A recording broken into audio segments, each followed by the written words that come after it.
So with blockchain technology constantly evolving, how do you stay ahead of trends and ensure that smart blocks continues to innovate? I mean, this is probably the hardest part of my job. There's so many new things coming out. There's so many creative entrepreneurs that are in this community. There's so many amazing people. I mean, wait till we bring AI onto the blockchain. Oh my Lord. Mm, You guys haven't seen anything yet. I mean, it's going to get so easy and so transparent to invest. And I'm just talking what we do. I'm not even talking about all the other things that are going to come. right. It's going to be a brave new world, but a brave new better world.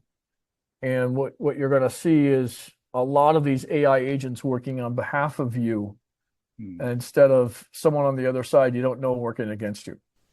okay, wow. Um, Mark, you've been recognized by Forbes and other top media outlets for your thought leadership.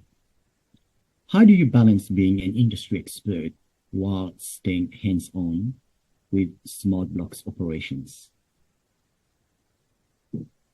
I don't.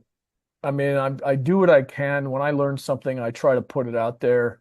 Mm, But honestly, it's an impossible mission. I don't know how these other people do it. I think they've got hundreds of people around them that are handling the operation side, and that's wonderful. You know, if you've got a big base of people like that, we'll mm, eventually have that.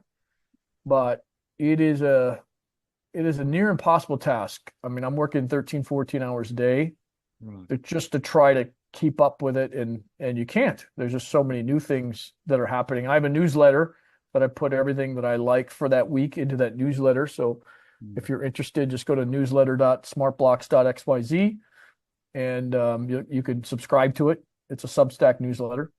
yeah, But even then, I might be 20% of what's going on for that week. But I try to mm, curate it to the best stories and the most relevant to my readers. mm. That's right. There's so much happening, in the blockchain these days. Yeah, it's just to be on top Oh, of it. It's great. I just cover tokenization. I don't cover the rest of the blockchain. I mean, there's so Mm, much going on with crypto, yeah. but I think 90% of that's just garbage, especially with the NFTs.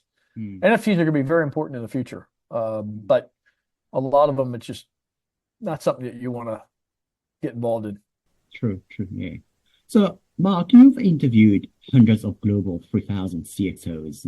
From these conversations, what common concerns or opportunities have you noticed when it comes to integrating blockchain into large enterprises?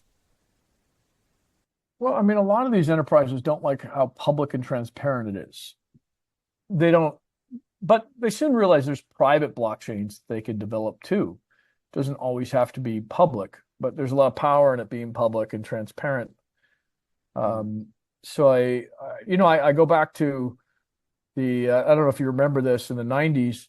There's this period of time where it was SaaS versus in-house, right? yeah, They didn't call it SaaS back then, mm, outsource versus in-house. yeah, And I remember all the IT guys were fighting it because we were selling one of the first SaaS solutions in the mid 90s. No, late mm, 90s, sorry. And they were called ASPs back then. And I mean, the amount of fights that we had to go through in order to get them to outsource it was tremendous. And I know Salesforce had a big issue with that as well. You know, Salesforce is all online. yeah, mm, And but who finally won? So I think the same thing's going to happen with the blockchain and with database technology. Not all database. I mean, database is way faster. That's not cheaper, but an Oracle database is way more advanced mm, uh, for some things than the blockchain is. But the blockchain is very advanced because you have the smart contracts that can do 1,000 things at once on 1,000 different systems. So extremely powerful. We haven't even touched the tip of the iceberg on what's going to happen in the blockchain. But for now, until some of those things are in place, we're still going to see this big fight between whether big corporations bring in blockchain or keep everything in a proprietary database.